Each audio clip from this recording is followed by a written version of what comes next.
পাহাড় আমরা যাই কেন? প্রকৃতিকে দেখতে। আর বিশেষ করে নর্থ বেঙ্গল যাওয়ার মেন কারণ হলো কাঞ্চনজঙ্ঘা দ্য কুইনের একটা ঝলক পাওয়ার জন্য। আমার এই 30 Days 30 Stories এর ডে 11-এ ঘুম ভাঙতেই তড়িঘড়ি পৌঁছে গেলাম ব্যালকানিতে, কিন্তু সারা রাত বৃষ্টির পর কাঞ্চনজঙ্ঘার চিহ্ন মাত্র নেই। মনটা একটু তো খারাপ হলো, কিন্তু কই বাত নেই, যা দেখা যাচ্ছে তাও কম কিছু না। ওহো, অসাধারণ প্রকৃতি। সকালবেলা গরম গরম চা আর রুটি সবজি দিয়ে দিনটা শুরু হলো।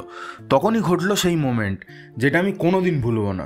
ভিউ কাঞ্চন হোমস্টের অসিত ভাইয়া আমাকে রিকোয়েস্ট করলেন যদি খুব অসুবিধা না থাকে আরেকটা দিন কাটিয়ে যেতে, কোনো পেমেন্ট করার প্রয়োজন নেই। আই এম তো অবাক ভাই। আসল স্টোরিগুলো আসলে লুকিয়ে থাকে মানুষের সাথে কানেকশনে, কোনো পাহাড় বা সমুদ্রে নয়। যাই হোক, শুভজিৎ দার ফ্রেন্ডসের অফিসের কাজ থাকায় এই রিকোয়েস্ট আমি রাখতে না পারলেও আমি কথা দিয়ে এলাম আবার ফিরবো খুব তাড়াতাড়ি। ভিউ কাঞ্চন হোমস্টে আর অসিত ভাইয়ের পুরো ফ্যামিলিকে বাই বলে বেরিয়ে পড়লাম আবারও নতুন কোনো জায়গা, নতুন কোনো সকালের খোঁজে, যেটা তোমরা কাল দেখতে পাবে।